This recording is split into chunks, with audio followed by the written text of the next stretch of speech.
Salamat sa pagbisita sa aming channel. Bago tayo magsimula, pakisabi naman kung saan kayo nanonood. Gusto naming malaman. Sana'y magustuhan ninyo ang pakikinig sa kapana-panabik na kuwentong ito. Ako si Angelica Panganiban, 34 na taong gulang, isang cardiology resident, at single mother ng 3 taong gulang na kambal. 2 buwan na ang nakalipas, nakahiga ako sa isang emergency room. Dumudugo ang loob ng katawan ko matapos ang isang aksidente sa sasakyan. Nanginginig ang mga kamay ko habang tinatawagan ko ang numero ng aking mga magulang. Kailangan ko ng kahit sino na lang, para bantayan sina Lia at Leo kahit ilang oras lang habang sinusubukan ng mga doktor na iligtas ang buhay ko. Ang natanggap ko sa halip ay isang text message sa aming family group chat na nagsasabing, "Lagi ka na lang talagang pasaway at pabigat. May mga ticket kami para sa concert ni Taylor Swift kasama si Bea mamayang gabi. Bahala ka sa buhay mo." Kaya, ako na nga ang gumawa ng paraan. Mula sa aking kama sa ospital, tumawag ako sa isang nanny service, nagbayad ng triple ng presyo, at gumawa ng isang desisyon na magbabago sa lahat. Pinutol ko sila ng tuluyan. Nawala ang buwanang bayad sa mortgage, ang health insurance, ang mga pagpapaayos ng kotse, lahat ng tahimik kong binabayaran sa nakalipas na 8 taon. 2 linggo pagkatapos, may kumatok sa aking pinto.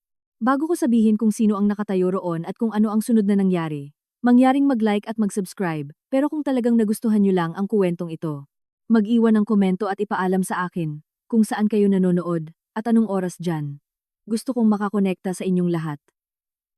Ngayon, hayaan ninyong ibalik ko kayo kung saan nagsimula ang lahat. Lumaki ako sa pamilyang Santos, at maaga kong natutunan na ang pagmamahal ay may sistema ng ranggo. Ang ate kong si Bea ang bida. Noon pa man, mas matanda siya ng 3 taon. Natural na maganda. At mayroon siyang ugali na nakakaakit kaya nag-iiba ang ningning sa mga mata ng aming mga magulang tuwing papasok siya sa isang silid. Noong sinabi niyang gusto niyang maging fashion designer, umiyak si mama sa tuwa. Tinawag siya ni Papa na aming little visionary. Noong sinabi kong gusto kong maging doktor, tumango lang si Papa. Practical yan. Yun lang. Practical. Sabi ko sa sarili ko, hindi mahalaga. Ibinabad ko ang sarili ko sa mga libro. Pinasa ang bawat pagsusulit. At pinaghirapan kong makapasok sa isa sa mga nangungunang med school sa bansa. 4 na taon sa kolehiyo, 4 na taon sa med school, 3 taon ng residency na nag-specialize sa cardiology. Ang araw ng aking pagtatapos sa med school ay dapat sana'y isa sa mga pinaka-pinagmamalaki kong sandali sa aking buhay. Dumating ang aking mga magulang 2 oras na huli. "Sorry, anak," sabi ni Mama, hindi makatingin ng diretso sa aking mga mata. "May emergency meeting kasi si Bea sa isang posibleng investor. Kailangan naming ihatid muna siya. Walang bulaklak, walang selebrasyon. Isang mabilis na litrato lang sa parking lot bago sila nagmamadaling umalis. Dahil kailangan daw ni Bea ng emotional support pagkatapos ng kanyang meeting." Ikumpara mo yan sa unang fashion show ni Bea 3 taon na ang nakalipas. Lumipad ang buong pamilya papuntang Singapore, 5-star hotel, front row seats. Nag-post si Papa ng 17 litrato sa Facebook na may mga caption tulad ng, "So proud of our talented girl." Ako, nakakuha ng litrato sa parking lot at isang malamig na congrats, anak. Sabi ko sa sarili ko, may katwiran naman. Mahirap ang competition sa fashion. Mas kailangan ni Bea ng suporta. Ang medisina ay stable. Kaya ako namang mag-isa. Pero ang hindi ko alam noon, ay ang paboritismo ng aking mga magulang, ay hindi lang emosyonal, kundi pinansyal din. At ako ang sumasalo ng bayarin. Nagsimula ito 8 taon na ang nakalipas, pagkatapos kong makatapos ng med school. Tumawag si Papa isang gabi, pilit at nahihiya ang kanyang boses. "Angelica, anak, medyo gipit kami. Due na ang bayad sa bahay, at medyo masikip ang budget ngayong buwan. Pwede mo ba kaming tulungan? Isang beses lang. Isang beses lang." Nag-transfer ako ng 80,000 piso ng gabing iyon nang walang pag-aalinlangan. Magulang ko sila. Siyempre, tutulungan ko. Pero ang isang beses lang ay naging buwan-buwan. Ang mortgage, tapos ang kanilang health insurance premiums, 25,000 piso buwan-buwan. Noong tinanggal ng kumpanya ni Papa ang kanilang coverage. Tapos ang mga emergency, ang pagpapaayos ng kotse, ang tulo sa bubong, ang bagong furnace. Hindi ako tumanggi, kahit minsan.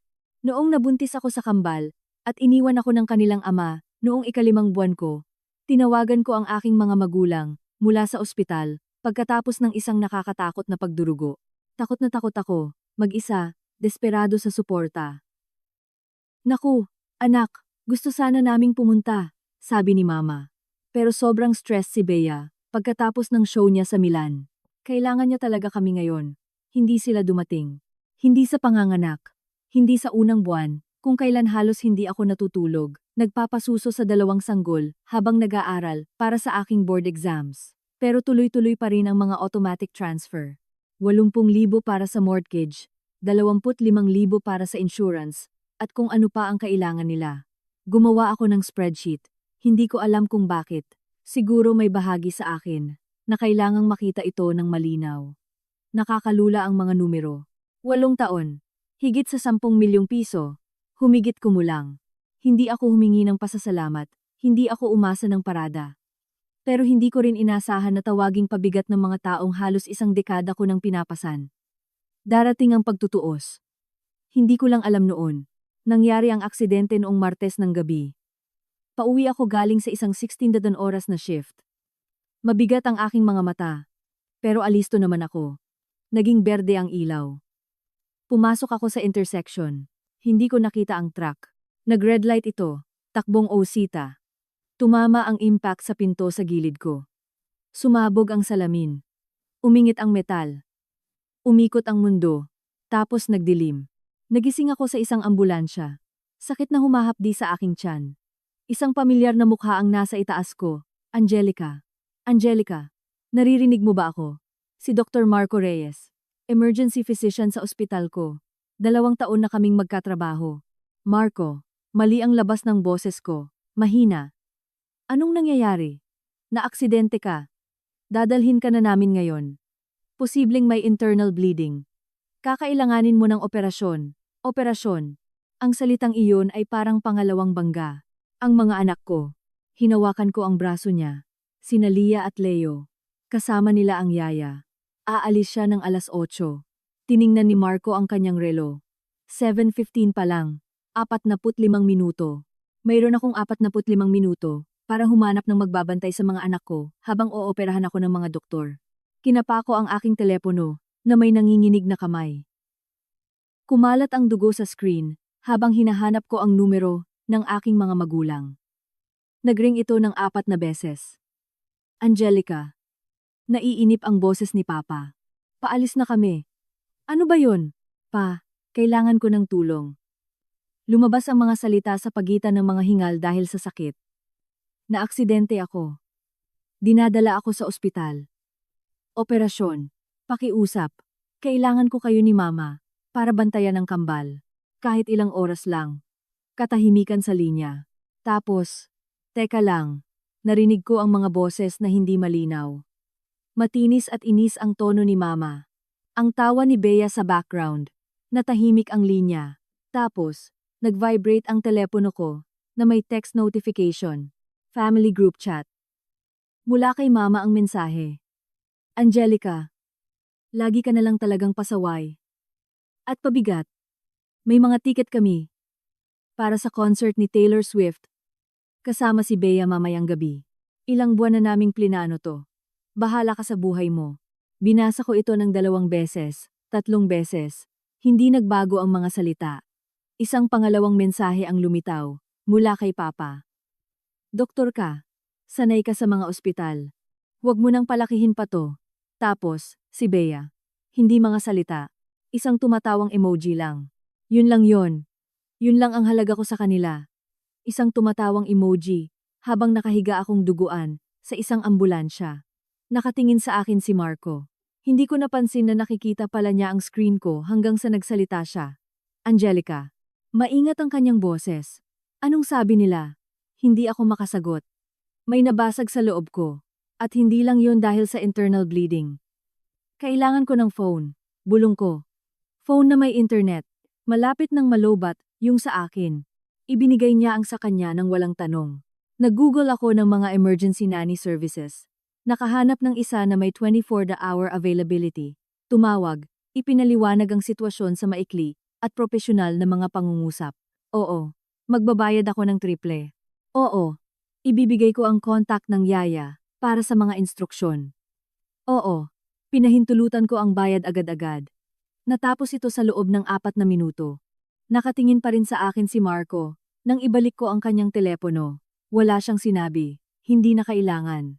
Pwede mo bang i-screenshot yung mga mensahe? Tanong ko. Mula sa phone ko. Bago mamatay. Dahan-dahan siyang tumango. Oo, kaya ko yan. Ipinikit ko ang aking mga mata habang papasok ang ambulansya sa ospital. Sobra na ang sakit ngayon. Pero hindi na ito nanggagaling sa tiyan ko. Mula sa kama ng ospital na iyon, na may IV sa braso at takot sa puso, ginawa ko ang pinakamadaling desisyon sa buhay ko. Tumagal ng 4 na oras ang operasyon. Ruptured spleen, internal bleeding. Ilang minuto pa, at baka hindi na ako nakaligtas. 5 araw akong nanatili sa ospital, 5 araw ng IV drips, morphine, at mga nurse na tinitingnan ng aking vitals kada ilang oras. Walang ni isang tawag mula sa aking mga magulang. Walang text. Walang bisita. Mahal ang emergency nanny service, pero sulit ang bawat sentimo. Nakipag-ugnayan sila sa aking regular na yaya. Pinanatiling ligtas at busog sina Lia at Leo. At nagpapadala sa akin ng mga litrato araw-araw. Ang mga estranghero pa, ang mas nag-alaga sa sitwasyon ko, kaysa sa sarili kong pamilya. Sa 3 araw, humingi ako ng laptop sa nurse. Sigurado ka bang kaya mo na? Tanong niya. Dapat kang magpahinga. May kailangan lang akong asikasuhin. Matatag ang aking mga kamay, habang nag-login ako sa aking banking app. 8 taon ng mga automatic transfer ang nakatitig sa akin. Regular na parang orasan. 80,000 piso tuwing unang araw ng buwan. 25,000 tuwing ika-15. Kinansel ako lahat. Tapos binuksan ko ang settings ng aking telepono. Blinok ang numero ni Papa, ni Mama, ni Bea. Walang madramang sandali, walang luha, walang pag-aalinlangan. Parang nagbaba ako ng isang pabigat na matagal ko nang dala kaya nakalimutan ko nang nandoon pala. Dumaan si Marco ng hapon na iyon. Tinitingnan niya ako araw-araw. Nagdadala ng kape at tahimik na samahan. Kamusta ang pakiramdam mo? Tanong niya. Tumingin ako sa kanya. At sa unang pagkakataon sa loob ng maraming taon, sinabi ko ang totoo. Mas mabuti. Sa unang pagkakataon sa loob ng 8 taon, mas maganda na talaga ang pakiramdam ko. Hindi na siya nagtanong pa. Tumango lang siya na parang naiintindihan niya. Alam kong may kasunod ito. Mapapansin ng mga magulang ko ang nawawalang pera. Magagalit sila at iiyak at hihingi ng paliwanag. Pero hindi ko inasahan ang sumunod na nangyari. 2 linggo pagkatapos ng aking operasyon, nasa bahay na ako. Dahan-dahan kumilos. Masakit pa rin. Pero buhay. Sabado ng umaga. Nagluluto ako ng pancake para kina Lia at Leo. Ang paborito nilang pagkain tuwing weekend. Amoy mantikilya at maple syrup ang kusina. Sinusubukan ni Leo na ipatong ang kanyang mga laruang bloke. Tinutulungan siya ni Lia sa pamamagitan ng pagtumba nito. Tapos may kumatok, 3 malakas na katok sa aking pinto. Pinunasan ko ang aking mga kamay sa tuwalya. Bumilis ang tibok ng puso ko. Kung ang mga magulang ko yon, hindi pa ako handa. Hindi ko alam kung magiging handa pa ba ako. Sumilip ako sa peephole, at napigil ang aking hininga. Nakatayo sa aking pintuan ang isang matangkad na lalaki, na nasa 70s na. Buhok na kulay pilak, maayos na nakasuklay. Matalas na mga matang asul na naaalala ko mula pagkabata. Isang tindig na dala pa rin ang awtoridad ng 40 taon sa hukuman. Si Lolo Tomas. Halos 3 taon ko na siyang hindi nakikita. Laging may dahilan ang mga magulang ko kung bakit hindi kami makadalaw. Masyadong abala, masyadong malayo, masyadong abala. Binuksan ko ang pinto at niyakap niya ako. Nang napakahigpit kaya kumirot ang tahi ko sa operasyon. Angelica. Magaspang ang kanyang boses. Tingnan kita. Humiwalay siya. Tinitingnan ang aking mukha. Tapos bumaba ang tingin sa kung saan nakapatong ang kamay ko na nagpoprotekta sa aking tiyan. Alam ko ang lahat, mahina niyang sabi. Sinabi sa akin ni Eleanor. Si Tita Eleanor, ang nakababatang kapatid ni Mama. Ang nag-iisang tao sa pamilya na hayagang kinuwestiyon kung paano ako tratuhin ng aking mga magulang. Lolo, hindi ko itinaas niya ang isang kamay. Hindi mo kailangang magpaliwanag ng kahit ano. Pero kailangan kong sumama ka sa akin sa isang lugar. Dinukot niya mula sa kanyang jacket ang isang sobre. Kulay krema. Elegante, formal. Isang imbitasyon. Ang aking ika. 70 kaarawan sa susunod na Sabado. Nandoon ang buong pamilya. Nagtama ang aming mga mata. At may mga bagay akong kailangang sabihin. Nakaupo si Lolo Tomas sa aking mesa sa kusina. Pinapanood sina Lia at Leo na may malambing na ngiti. Agad silang napalapit sa kanya. Ipinapakita ang kanilang mga laruan. Hinihingi ang kanyang atensyon. Ibinigay niya ito ng maluwag. Kamukhang kamukha mo sila noong ganyang edad, sabi niya. Parehong matigas ang baba. Naglagay ako ng 2 tasa ng kape at umupo sa tapat niya. Lolo, paano niyo nalaman ang tungkol sa aksidente? Tungkol sa lahat. Tumawag sa akin si Eleanor noong gabing nangyari iyon. Hinawakan niya ang tasa. Narinig niya sa isa sa mga pinsan mo. Noong sinabi niya sa akin ang ginawa ng mga magulang mo.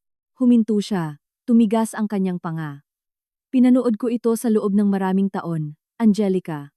Ang paraan ng pagtrato sa iyo ni na Elena at Ricardo, kumpara kay Bea. Matanda na ako, pero hindi ako bulag. Tumingin ako sa aking kape. Akala ko baka ini-imagine ko lang, na pinalalaki ko lang. Hindi. Dala ng kanyang boses ang bigat ng isang taong ginugol, ang mga dekada sa paghihiwalay ng katotohanan sa kasinungalingan. Naging hukom ako sa loob ng 40 taon. Alam ko kung paano basahin ang mga tao. Alam ko kung ano ang hitsura ng paboritismo, kung ano ang hitsura ng pagsasamantala. Sumandal siya pasulong. Sabihin mo sa akin, may mga record ka pa ba ng perang ipinadala mo sa kanila? Dahan-dahan akong tumango. Bawat transfer. 8 taon. Mabuti. Umupo siya ng tuwid. Gusto kong buuin mo ang isang buod. Bawat bayad, bawat petsa, bawat halaga. Bakit po? Dahil sa aking birthday party, sa harap ng buong pamilya, balak kong ilabas ang katotohanan. Ang kanyang mga mata ay kalmado. Hindi bilang isang atake, hindi bilang paghihiganti, bilang mga katotohanan lamang. At ang mga katotohanan, sabi niya, gaya ng natutunan ko, sa 40 taon sa hukuman, ay may sariling paraan ng pagsasalita. Nanginginig ang aking mga kamay sa paligid ng tasa. Paano kung kamuhian nila ako? Ang mga taong mahalaga ay hindi gagawin iyon. Inabot niya ang aking kamay at pinisil ito. At ang mga gagawa noon ay hindi kakailanman karapat-dapat. Ang sumunod na 2 linggo ay puno ng paghahanda. Inimprenta ko ang bawat bank statement, bawat kumpirmasyon ng transfer 8 taon ng mga financial record na nakaayos ayon sa PETSA, nakalagay sa isang simpleng Manila folder. Nakakalula tingnan ang lahat ng magkakasama. Buwan-buwan, taon-taon, isang ilog ng pera, naiisa lang ang direksyon. Dumating si Tita Eleanor 3 araw bago ang party. Siya ay 55, matalas magsalita, at laging black sheep ng pamilya. Dahil sa pagtanggi niyang magpanggap na maayos ang lahat. Binuklat niya ang folder. Dumidilim ang kanyang ekspresyon sa bawat pahina. 12 milyong piso, sabi niya ng diretso. Angelica, naiintindihan mo ba kung ano ito? Alam ko po. Ito ay higit pa sa kinikita ng karamihan sa 7 taon ng full-time na trabaho. Ibinaba niya ang folder. At tinawag kanilang pabigat. Idiniin ko ang aking mga palad sa counter ng kusina. Ayokong sirain ang pamilya. Tita Eleanor. Gusto ko lang na makita nila, na aminin nila ang ginawa ko. Wala kang sinisira. Tumayo siya at inilagay ang kanyang kamay sa aking balikat. Pinapatigil mo lang ang kasinungalingan. Itinayo nila ang kanilang komportableng buhay sa iyong katahimikan. Hindi mo obligasyong patuloy na ibigay iyon sa kanila. Tumango ako, kahit na kinakabahan ang aking tiyan. Paano kung sa kanila lahat pumanig? Maaaring may ilan. Nagkibit balikat siya. Pero malaki ang impluwensya ng lolo mo. At higit sa lahat, nasa iyo ang katotohanan. Nang gabing iyon, nakatanggap ako ng text mula sa isang pinsan na halos hindi ko kinakausap. Narinig ko nag-away daw kayo ng parents mo. Sabi ni Bea sa lahat, nagiging erratic ka raw simula nung aksidente mo. Just wanted to give you a heads up. Tinitigan ko ang mensahe. Gumagawa na sila ng sarili nilang kwento. Pinapalabas na hindi ako matino. Inihahanda ang kanilang depensa, bago pa man ako dumating. Ayoko ng gulo, pero mukhang sila ang naghahanap nito. Ang bahay ni Lolo Tomas ay isang kolonyal na estate sa 3 ektarya ng lupain, mga puting haligi, wraparound porch ang uri ng lugar, na nagpapahiwatig ng old money at tahimik na autoridad. Pumasok ako sa circular driveway, mahigpit ang hawak sa manibela. Nasa car seat sina Lia at Leo. Nagkukuwentuhan tungkol sa malaking bahay at sa mga lobo na nakikita nila sa mga bintana. Mahigit 40 na sasakyan ang nakaparada. Nandoon ang buong angkan. Suot ko ay isang simpleng navy blue na damit. Profesional. Simple. Hindi ako narito para gumawa ng eksena. Narito ako para sabihin ang totoo. Nasa bag ko ang folder. Sa loob, nagsimula na ang party. Nag-iikot ang mga waiter na may dalang champagne. May tumutugtog na string quartet sa isang sulok. Kumikinang ang mga kristal at pilak sa ilalim ng ilaw ng chandelier. Agad ko silang nakita. Nakatayo ang aking mga magulang malapit sa fireplace. Si Papa ay naka-best suit, mukhang kagalang-galang. Si Mama ay naka-cream na damit, tumatawa sa sinabi ng isang tao. Nakita nila ako sa parehong sandali. Nawala ang tawa ni Mama. Tumigas ang mukha ni Papa. Sa isang mahabang sandali, walang gumalaw sa amin. Tapos lumitaw si Bea. Dahan-dahan siyang lumapit na suot ang isang designer dress na marahil ay mas mahal pa sa buwanang bayad ko sa student loan. Perpekto ang kanyang ngiti. Yelo ang kanyang mga mata. Oh, Angelica.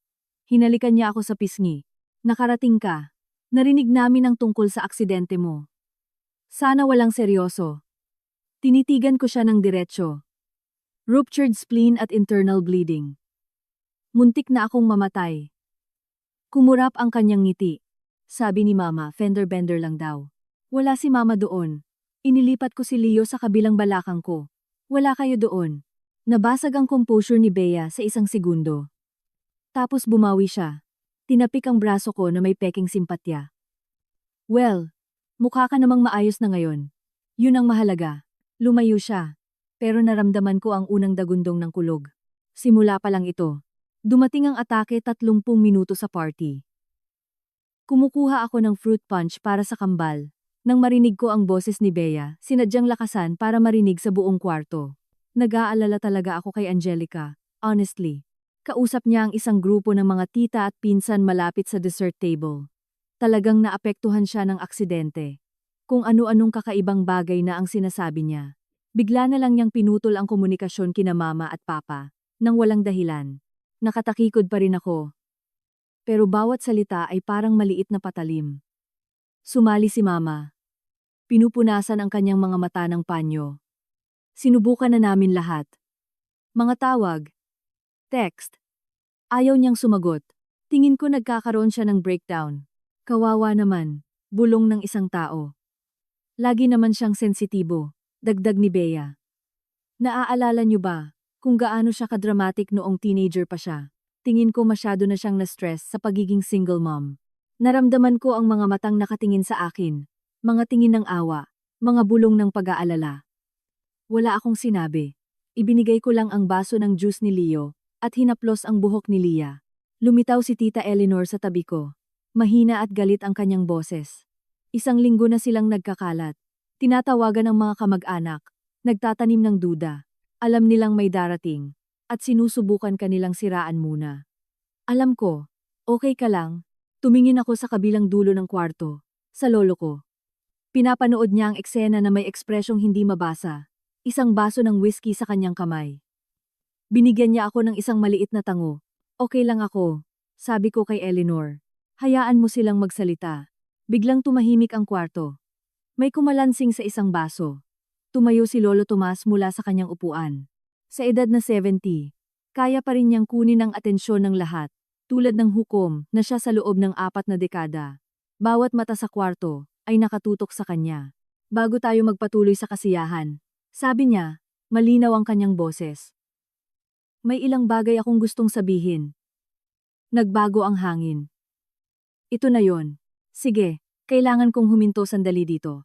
Bago ibunyag ni Lolo ang kanyang nalalaman, gusto ko kayong tanungin. Naranasan niyo na ba ang isang sitwasyon kung saan sinubukan ng isang tao na baguhin ang katotohanan tungkol sa inyo? Kung saan pinalabas nila na kayo ang baliw, dahil sa wakas ay nanindigan kayo para sa inyong sarili. Mag-iwan ng komento at ibahagi ang inyong kwento, o itype lang ang katotohanan kung naranasan niyo na yan. At kung nag-enjoy kayo, pakipindot ang like button. Maniwala kayo, sulit hintayin ang susunod na mangyayari. Ngayon, balik tayo sa party. Bago pa makapagpatuloy si Lolo, humakbang pasulong ang aking ama. Teka. Kontrolado ang kanyang boses, pero nakikita ko ang tensyon sa kanyang panga. Bago ka magsalita ng kahit ano, may dapat malaman ng pamilya. Tinaas ni Lolo ang isang kilay. Ricardo. Humarap si Papa sa kwarto. Ang imahe ng isang nag-aalalang magulang. Gaya ng marahil ay narinig na ng marami sa inyo, ang anak kong si Angelica ay dumadaan sa isang mahirap na panahon. Ikinumpas niya ang kamay sa akin, na may malungkot na ngiti. Pagkatapos ng kanyang aksidente, nalilito siya, malayo. Pinutol niya ang komunikasyon sa kanyang ina at sa akin. Tumayo si Mama sa tabi niya, hawak pa rin ang panyong iyon. Ang gusto lang naman namin ay ang pinakamabuti para sa kanya, sabi niya, nanginginig ang boses. Pero nagkakalat siya ng mga kasinungalingan tungkol sa amin, sinasabing pinabayaan namin siya, na hindi namin siya mahal. Tahimik ang kwarto. Naramdaman ko ang 40 pares ng mga matang nakatitig sa akin.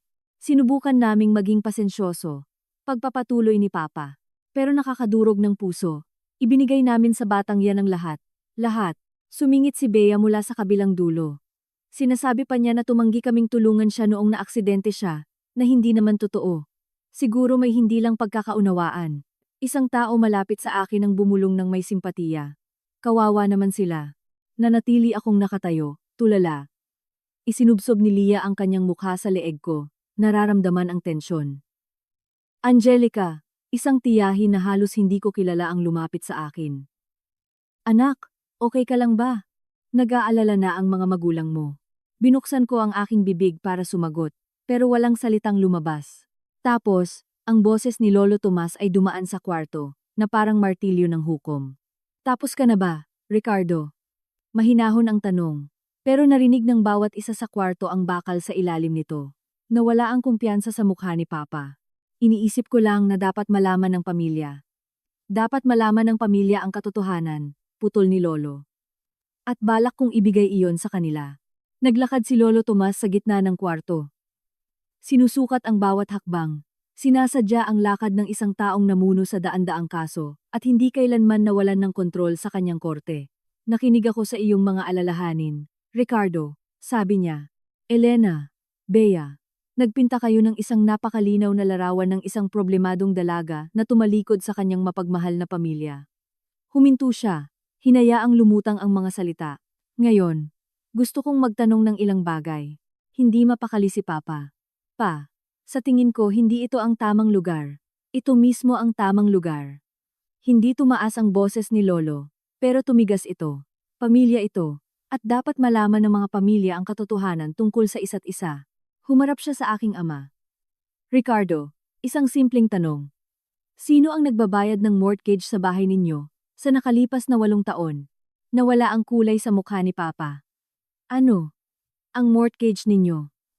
80,000 piso buwan-buwan, sa loob ng 8 taon. Sino ang nagbabayad nito? Nagpalipat-lipat ang tingin ni Papa kay Mama. Kami.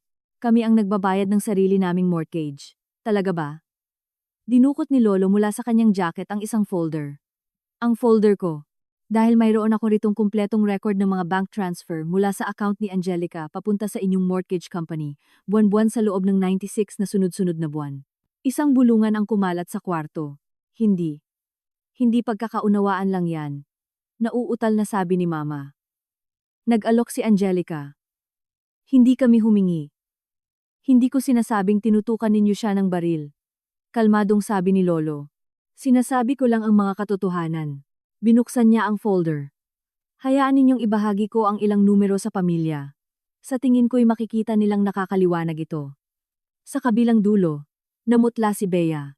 Nakakuyom ang mga kamay ni Papa sa kanyang tagiliran. Mukhang hihimatayin si Mama. At ako. Nakatayo roon. Hawak ang aking mga anak. Ang puso ko'y kumakabog. Habang sa wakas ay nagsisimulang lumabas ang katotohanan. 8 taon. Basa ni Lolo Tomas mula sa folder. Hatiin natin. Ang silid ay lubos na tahimik. Pati ang string quartet ay tumigil sa pagtugtog. Mga bayad sa mortgage. Humigit kumulang 9,000,000 at 600,000 piso.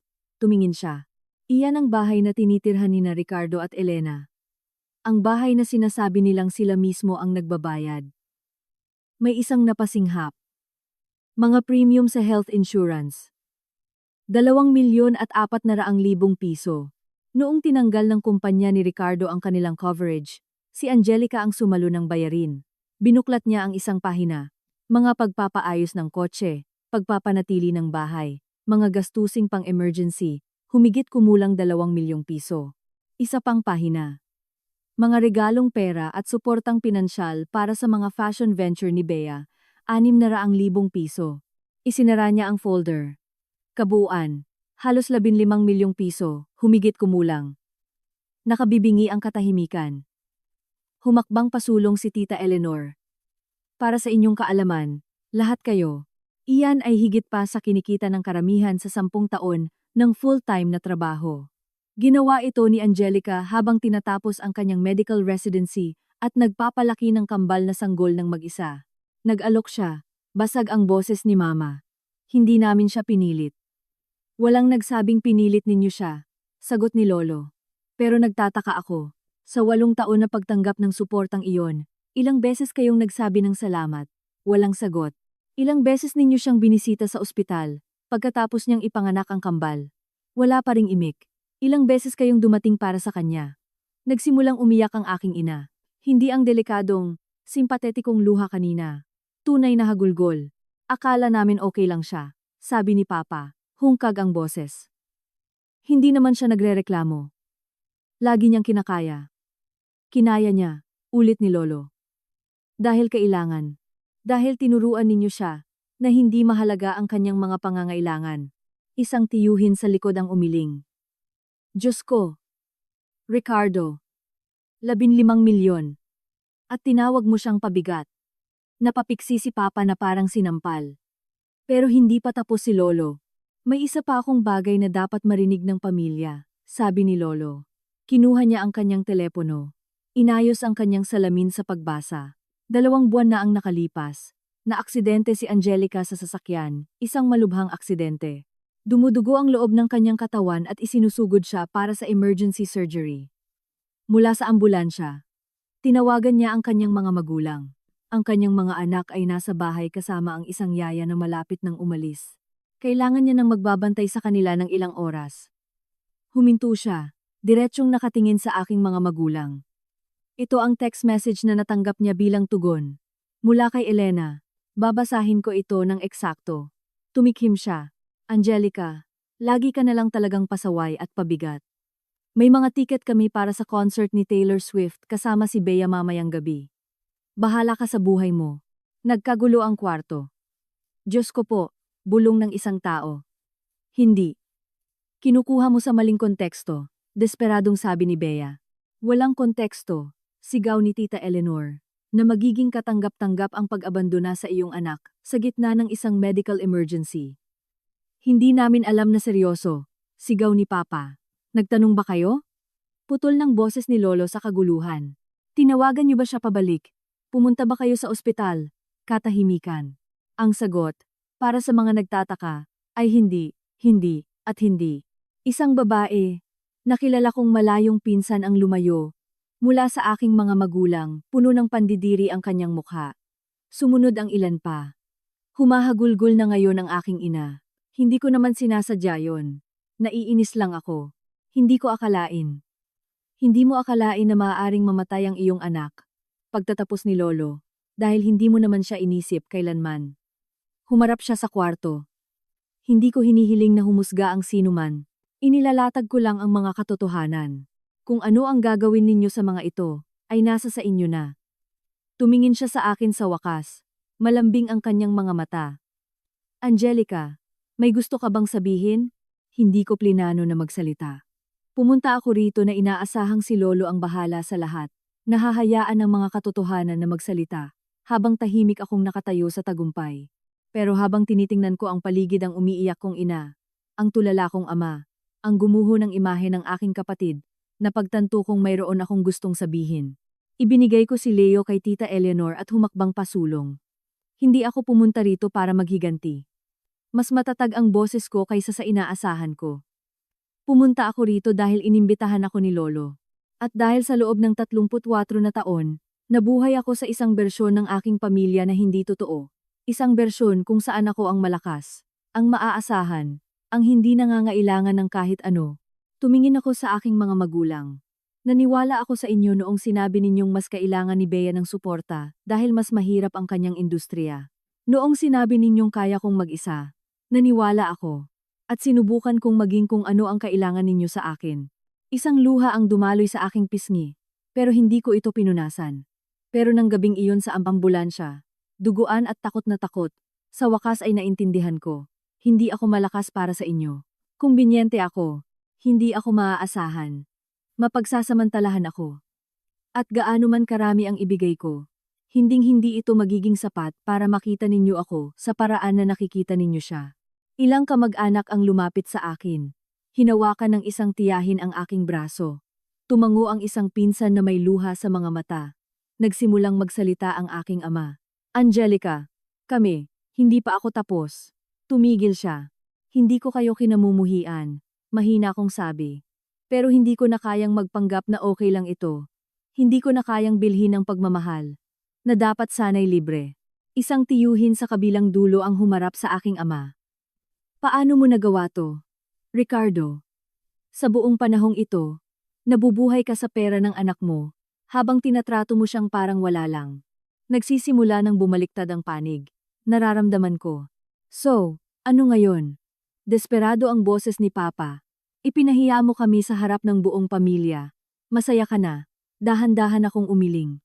Hindi ako masaya, Pa. Walang anumang bahagi nito ang nagpapasaya sa akin. Huminga ako ng malalim. Pero hindi rin ako nagsisisi. Dahil hindi ito tungkol sa kahihiyan. Tungkol ito sa katapatan. Sa unang pagkakataon sa loob ng 8 taon, alam ng pamilya natin ang totoo. Hindi ang bersyon ninyo. Hindi ang kwento ni Bea. Ang katotohanan. Sinubukan ni Bea ulit. Nakakahiya to. Para namang mga halimaw kami kung ituring ninyo. Pamilya mo kami. Nagtutulungan ang pamilya. Tama ka. Humarap ako sa kanya. Nagtutulungan ang pamilya.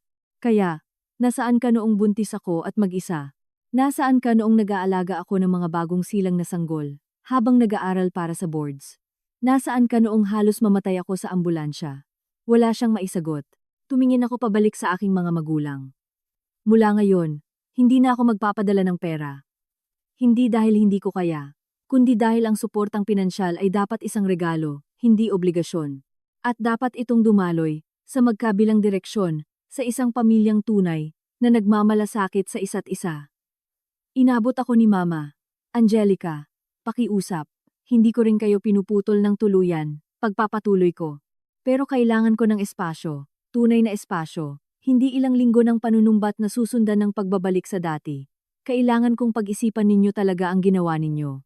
At kung balang araw ay maaamin ninyo ito, tunay na aaminin, baka mayroon pa tayong mabuo ulit. Kinuha ko si Leo mula kay Tita Eleanor. Pero hindi ako aasa. Isang lola sa tuhod ang lumapit sa akin. Hinawakan ang aking mga kamay sa kanyang mga kulubot na kamay. Pasensya ka na, Apo. Wala akong kaalam-alam. Sa lahat ng taon na ito, akala ko ikaw ang masuwerteng anak. Alam ko po, mahina kong sabi. Lahat sila, ganoon dapat ang hitsura. Sige, gusto ko ulit kayong kumustahin. Noong sandaling iyon na sa wakas ay nasabi ko ang mga salitang iyon, noong pinili ko ang sarili ko sa unang pagkakataon, nakarelate ba kayo? Alam ko na marami sa atin ang tinuruan na ang pamilya ay nangangahulugang sakripisyo, anuman ang mangyari. Pero heto ang bagay na iyon. Ang mga hangganan ay hindi pagtataksil. Ang pagsasabi ng hindi ay hindi pagiging makasarili. I-type ang hangganan sa mga komento, kung sumasang-ayon kayo. At kung may kilala kayong kailangang marinig ang kuwentong ito, i-share nyo sa kanila.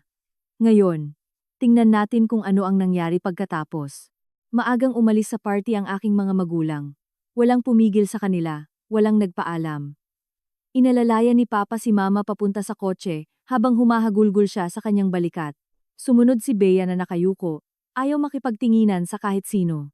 Mabigat ang katahimikang iniwan nila, ngunit hindi nakakailang parang katahimikan pagkatapos ng isang bagyo.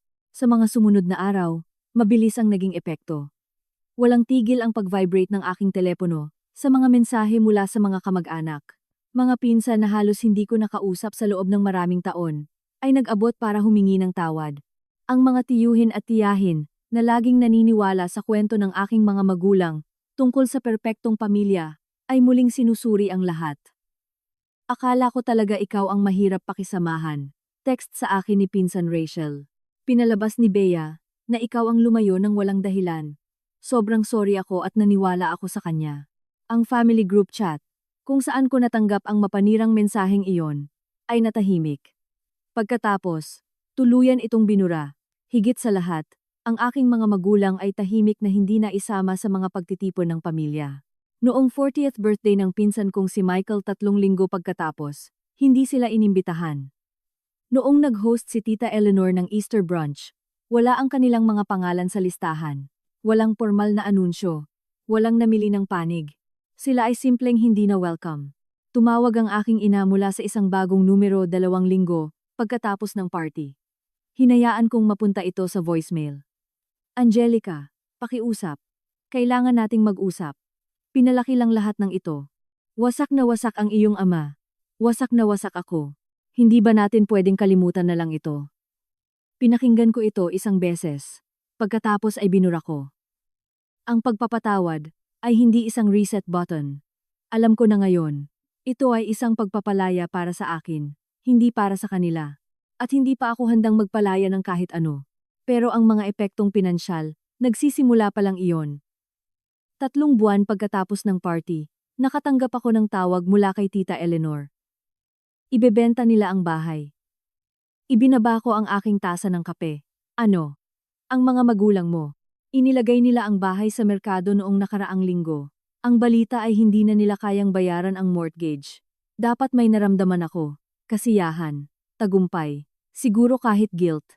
Sa halip, pagod lang ang naramdaman ko. Saan sila pupunta? Pinapatuloy sila pansamantala ni Tito Frank mo sa guest house niya. Huminto si Eleanor. Nilinaw niya na may kondisyon. Kailangan nilang maghanap ng trabaho. Tunay na trabaho. Hindi lang paghihintay. Na may sumagip sa kanila. Trabaho. Matagal nang hindi nagtatrabaho ng full-time ang aking mga magulang. Nag-early retirement si Papa sa edad na 55. Si Mama ay hindi kailanman nagtrabaho sa labas ng bahay. Nabubuhay sila sa pera ko. At hindi man lang nila napagtanto kung gaano na sila naging dependent. Paano si Bea? Hindi ba siya makakatulong? Tumawa si Eleanor. Hindi ito mabait. Lulubog na si Bea simula noong divorce niya. Kumalat ang balita tungkol sa party. May kilala ang isang tao sa pamilya na may kilala sa fashion. Nawalan siya ng isang malaking design contract. Ang huling balita ko, part-time waitress na siya. Tumingin ako sa bintana ng aking kusina kina Lia at Leo, na naglalaro sa likod bahay. Ayokong magdusa sila, mahina kong sabi. Alam kong ayaw mo, anak. Dahil mabuti kang tao, lumambot ang boses ni Eleanor. Pero hindi sila nagdusa sa loob ng 8 taon dahil sinusuportahan mo sila. Hindi sila lumago. Hindi sila natuto. Ang pagtigil mo ay hindi kalupitan. Ito ay kinakailangan. Tama siya. Alam kong tama siya.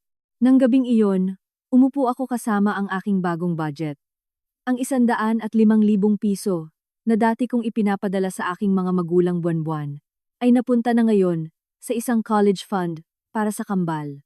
Hinding-hindi sila mag-aalala tungkol sa mga student loan. Hinding-hindi nila papasanin ang pasanin ng iba tulad ng ginawa ko. Para sa akin, sapat na itong hustisya. Dumating ang tawag noong Martes ng gabi, 6 na buwan pagkatapos ng party ni Lolo. Pinapatulog ko ang kambal nang umilaw ang aking telepono na may hindi kilalang numero. Karaniwan, hindi ko ito pinapansin, pero may nag-udyok sa aking sagutin. Angelica. Iba ang boses ni Bea, mas maliit. Wala na ang makinis na kumpiyansa na laging naglalarawan sa kanya. Bea. Pakiusap, wag mong ibaba. Huminga siya ng nanginginig. Alam kong hindi ko deserve ang oras mo, pero may kailangan akong sabihin. Umupo ako sa gilid ng aking kama. Nakikinig ako. Sorry. Lumabas ang mga salita na basag. Sobrang sorry sa lahat. Sa paraan ng pagtrato ko sa iyo, sa mga sinabi ko, sa pagtawa sa text message na iyon noong ikaw ay, nabasag ang kanyang boses. Noong mamamatay ka na, tumawa ako. Anong klaseng tao ang gumagawa niyan? Naghinay ako. Hindi ko alam, pagpapatuloy niya. Tungkol sa pera, hindi lahat. Alam kong nahihirapan sina mama at papa, pero akala ko kinakaya nila.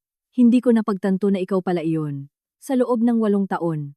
Angelica, paano ko hindi nalaman? Nagtanong ka ba? Katahimikan. Hindi. Bulong niya. Hindi. Dahil ayokong malaman. Gusto kong ako ang paborito. Gusto kong lahat ay madali para sa akin. Tumawa siya ng mapait. Wala nang madali ngayon. Narinig ko ang tungkol sa kontrata. Oo, lumalabas na mahalaga pala ang reputasyon sa industriyang ito. Nakakatuwa, di ba? Natahimik kami sandali. Hindi ako humihingi ng pera, sabi niya sa wakas. O, ng tawad. Gusto ko lang malaman mo na nakikita ko na ngayon. Kung ano ako, kung ano ang ginawa ni na mama at papa. Nakikita ko na lahat. Huminga ako ng malalim. Kung gayon, magsimula ka riyan. Tumayo ka sa sarili mong mga paa. Maging mas mabuti. Oo. Malago mang kanyang boses dahil sa luha. Sinusubukan ko. Mabuti. Ibinaba ko ang tawag. At sa unang pagkakataon, nakaramdam ako ng pag-asa. 6 na buwan pagkatapos ng tawag na iyon, 1 taon pagkatapos ng aksidenteng nagbago sa lahat, nakatayo ako sa aking bagong apartment. Pinapanood ang paglubog ng araw sa mga bintana. Hindi ito malaki. 2 silid tulugan, 1 banyo, 1 maliit na kusina, pero 5 minuto lang mula sa ospital, sa isang magandang school district, at higit sa lahat, sa akin ito. Walang bayad sa mortgage sa mga magulang na hindi ito pinahahalagahan. Walang premium sa insurance para sa mga taong tumawag sa aking pabigat. Renta lang, mga bayarin, at isang college fund na patuloy na lumalaki buwan-buwan. Nasa bahay ni Lolo Tomas sina Lia at Leo para sa hapon. Naging regular na siyang bahagi ng aming buhay sa nakalipas na taon. Tuwing linggo, sinusundo niya sila para sa mga adventure zoo, parke, ice cream, na kunwari hindi ko alam. Mabubuting bata sila, sabi niya sa akin minsan. Pinalalaki mo sila ng tama. Mula sa kanya, napakalaking bagay niyon. Si Tita Eleanor ay naging higit pa sa pamilya. Naging kaibigan siya. Nagdi-dinner kami 2 beses sa isang buwan. Tinulungan niya akong harapin ang emosyonal na epekto ng party, ng pagtatakda ng mga hangganan, ng pag-aaral na unahin ang sarili. Alam mo ba kung ano ang hinahangaan ko sa iyo? Sabi niya kamakailan. Hindi ka naging mapait. Maraming tao ang magiging ganoon. May karapatan ka. Ano naman ang punto? Sagot ko. Ang kapaitan ay parang pag-inom ng lason at pag-asang ibang tao ang mamamatay. Tungkol naman sa aking mga magulang, hindi kami direktang nag-usap, pero alam ko mula sa mga bulungan sa pamilya na nasa bahay pa rin sila ni Tito Frank. Nakakuha si Papa ng part-time na trabaho sa isang hardware store. Si Mama naman ay gumagawa ng bookkeeping para sa isang lokal na simbahan. Hindi sila umuunlad, pero nabubuhay sila. Minsan naiisip ko, kung iniisip ba nila ako, kung namimiss ba nila ako, kung may pinagsisisihan ba sila. Pero hindi ko na problema ang mga tanong na iyon. Ginugol ko ang 34 na taon sa pagpasa ng kanilang bigat. Oras na para ibaba ito. Kung umabot kayo hanggang dito, may gusto akong iwan sa inyo. Hindi payo. Hindi ako kwalipikadong sabihin sa kahit sino kung paano mabuhay. Pero siguro isang pagninilay. Isang aral na natutunan ko sa mahirap na paraan. Sa loob ng 24 na taon, naniwala ako na ang pagmamahal ay isang bagay na maaari mong paghirapan, na kung sapat ang ibibigay ko, sapat ang sakripisyo, at walang hihinging kapalit, sa huli ay makikita ng mga taong dapat magmahal sa akin, ang aking halaga. Nagkamali ako. Ang pag-ibig ay hindi isang transaksyon. Hindi ito isang gantimpala sa pagiging kapaki-pakinabang.